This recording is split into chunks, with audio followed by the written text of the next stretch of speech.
sometimes what I'll do to adjust these legs a little easier, so I got taking channel locks against the floor like that, I will slide up underneath the frame like so, lift up on it, and then deal with it with my fingers. Just a little trick that I've happened to find, and I like how it works.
So now I'm trying to get the dishwasher out, and those anchors that are on the side, they're hanging up.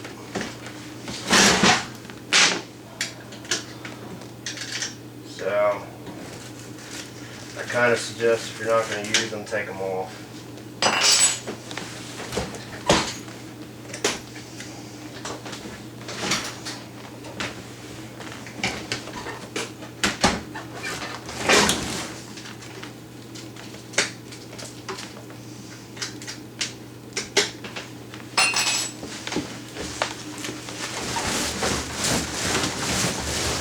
Careful for your insulation. You don't want to tear it all to pieces. This is at the end of the counter, so I can lift up on the counter, get it out. Now remember, my electric's still connected, so I've got to be careful with it. I don't want to pull it out. Let's not bring in any cutters or that picks. So let me get my screw gun. I'm sure that's how the box is mounted.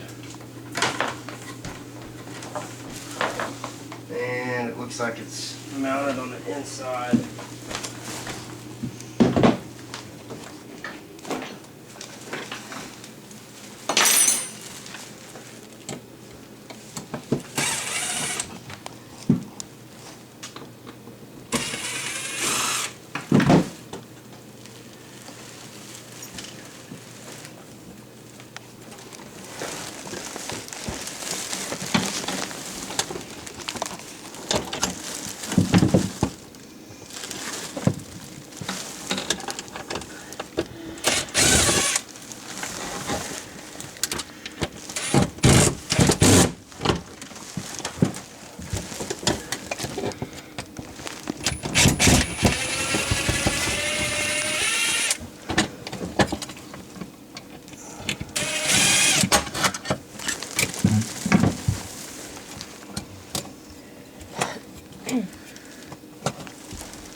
out of that electrical box from there to the dishwasher. Probably should have had conduit on it. And it didn't.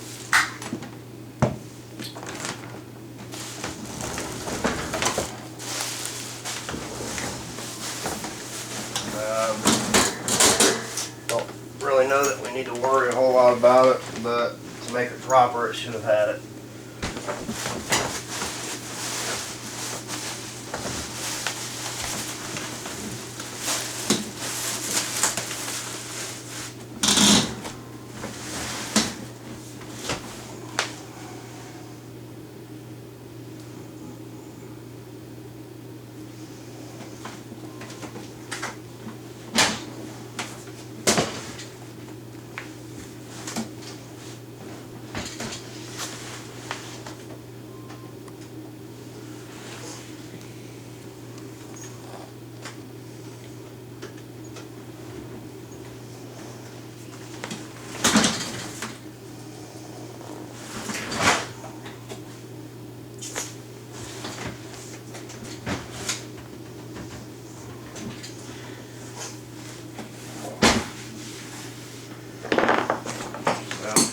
Repeat the process of adjusting it.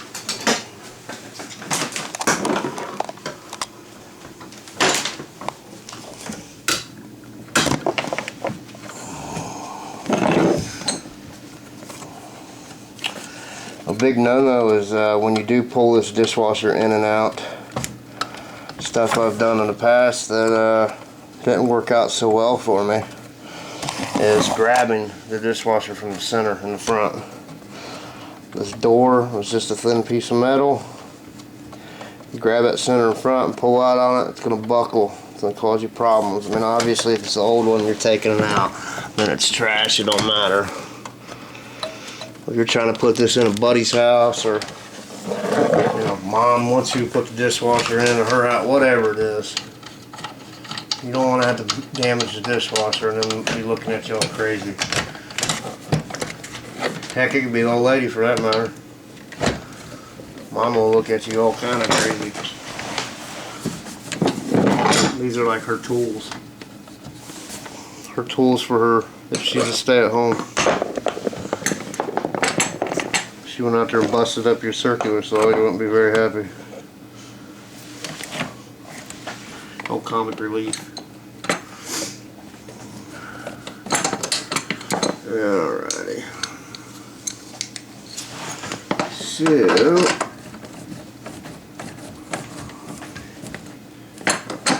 just adjusted pretty darn hot. I'm ready to want to mess with here.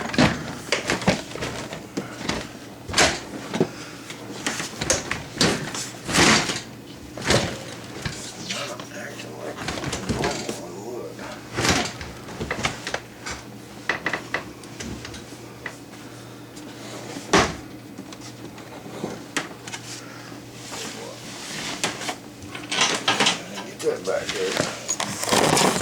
We're gonna screw these screws that came with it into the top of the cabinet. These aren't long. These aren't too long, so they won't go through the top of the cabinet or the countertop.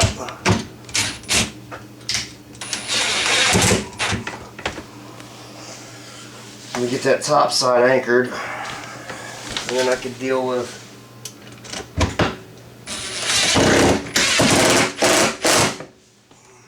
bottom, the feet, how the door closes. Yeah, like it's real tight up here. This would work, but I feel like that door's hitting or dragging the countertop when it closes. So we're gonna go back, dropping it so it gets to a height that I feel comfortable with. It's kind of tricky because this floor is uneven. You can tell by the threads on the legs.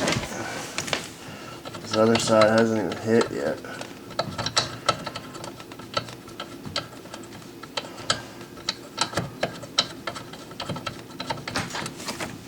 Okay, I'm gonna go up top. See what it looks like.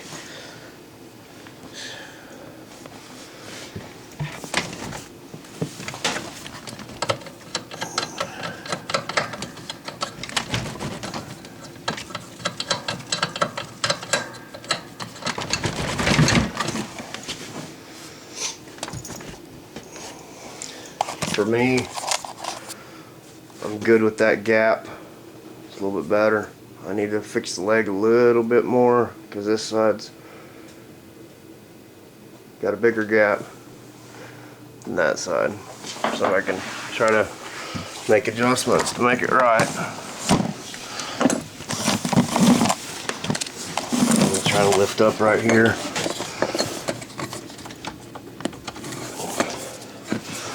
And drop that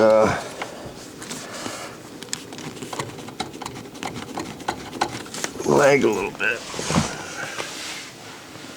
Alright, I'm pleased with it.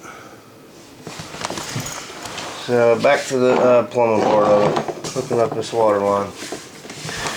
We've got that old weird fitting that they're all starting to come with. Right here, the hose threads by 3/8 compression. I know that I've got slack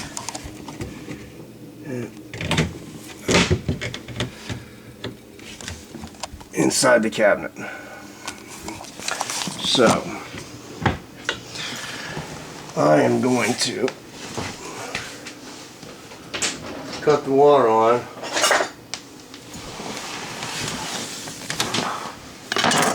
It's funny I didn't bring in the right tool, so I'm using this bad boy.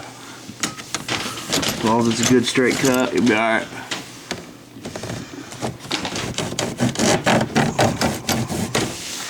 This PEX water line's nice. You could actually take a razor knife around it and just score it all the way around, and then it'll snap when you bend it. So you don't even really have to saw all the way through it or whatever. Plastic water line, plastic ferrule. I'm not using this brass one. You can use that. I always suggest using a stiffener that goes inside the water line if you're going to use a metal ferrule. But I don't like using metal. Like, if the water line's metal, then great, use the metal ferrule. But if it's not, don't use it. Use a plastic one.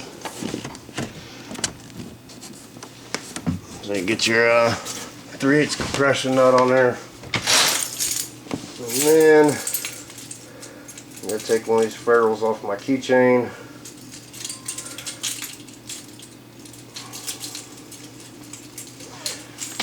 On the plastic ones, there's a bevel. That's like this. This has a bevel on both sides. This one don't.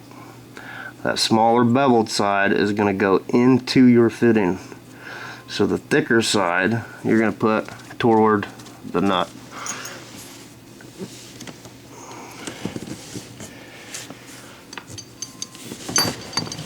And then put this on.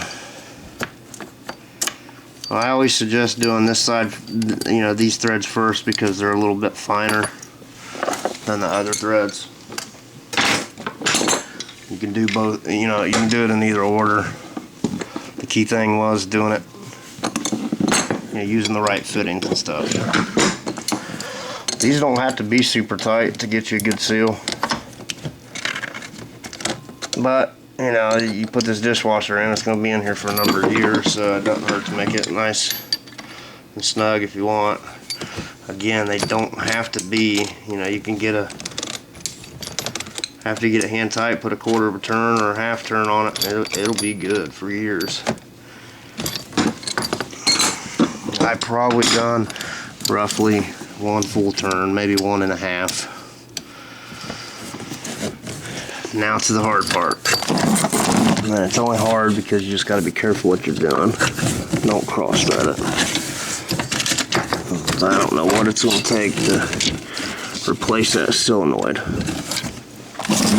One of the things I've found with these particular fittings is you want to try to keep them level when you go to screwing them on, so that your threads aren't cockeyed. and that happened to work the first time. You know, I do this as a profession, and normally I don't get them on there the first time. Normally they're a little tricky.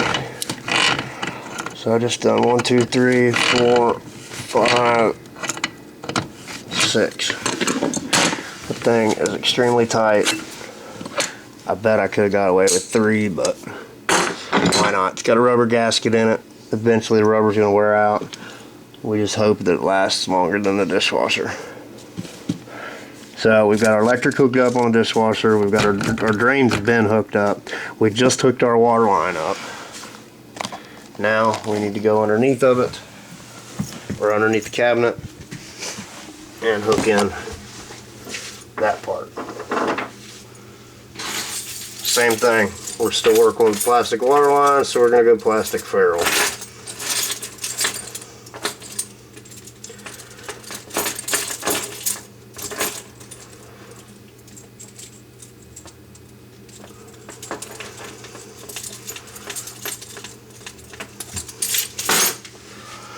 And the other supply line had the nut on it, so I don't have an extra nut sitting here handy.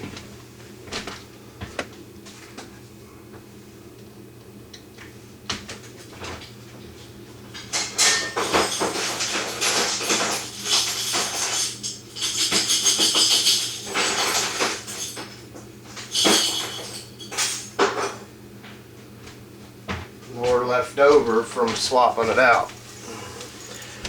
So if you're going to use that plastic supply line, which I highly suggest, you better make sure you buy one of those 3/8 nuts. Unless you're putting on a new, sweating on a new valve, and then it'll come with one, or unless you've already got the setup where it'll have a nut that's going to come off. Those nuts on them braided steel lines don't. I mean, you can get them off, but you're going to have to work at it. And then even then, they're not necessarily the same. The threads are the same size, but the top side of them aren't, where it smashes into that ferrule to get you a good seal. I guess I could have hooked this up before I pushed the dishwasher back, but I guess I want to do things the hard way, so.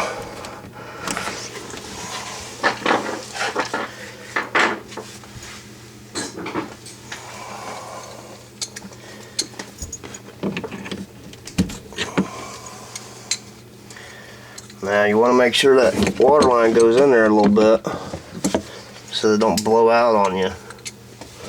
You know, as long as you're back to here, you'll be good. These fittings don't normally have stops in them, so it won't stop the water line. It can go all the way to the valve.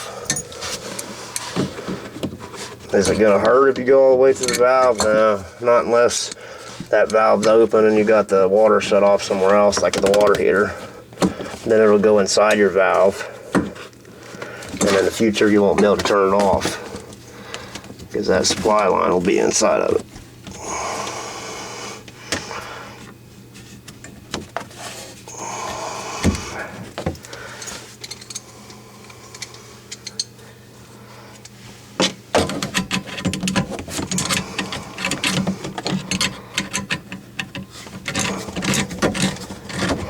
Just now starting to get snug. I'm gonna go ahead and do 3 turns past snug. Kick our water on. 1, you can hear the water stop, which is always a good sign. There's no water dripping from that. There are water marks on it from where we had it apart, but if it was leaking, it'd be dripping. You don't need pipe sealant, you don't need Teflon or anything on those. I mean, I guess if they're old and used and you're trying to reuse an old fitting, then maybe put some Teflon on it or some pipe sealant.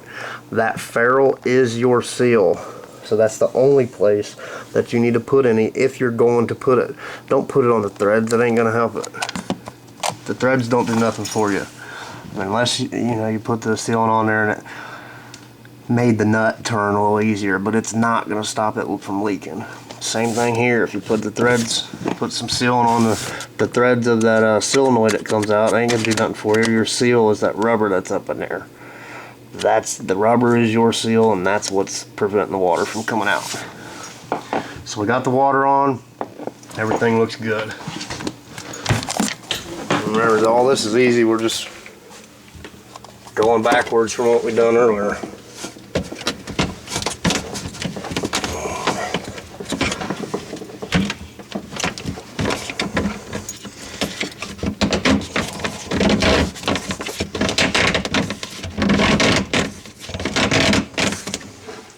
Maybe that's what was making it so hard to go back in there. I didn't hook my drain hose up. Alright. So now, like earlier, we're going to hook up that drain hose.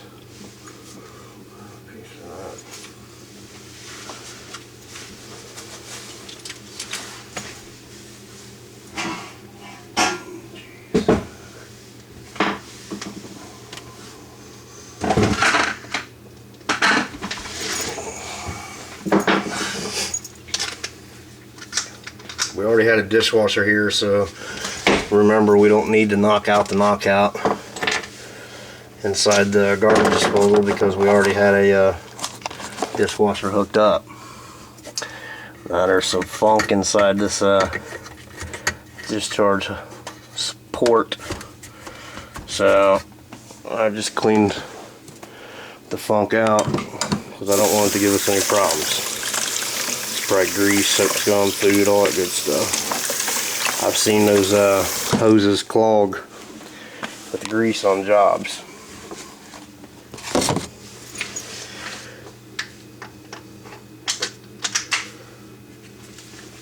It's kind of self-explanatory about the hose clamps and putting them on here.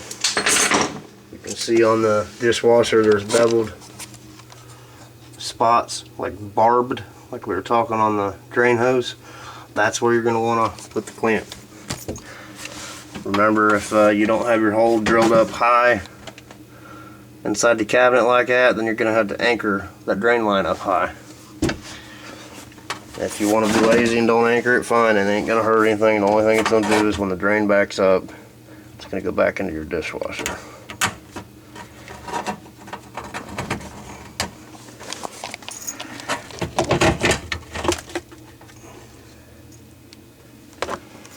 Putting it on there, and I'm going to tighten it up.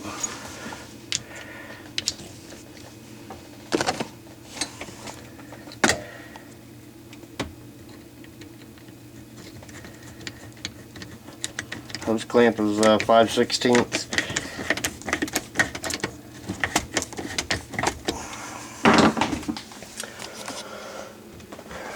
Now we're ready to turn the power on, test it.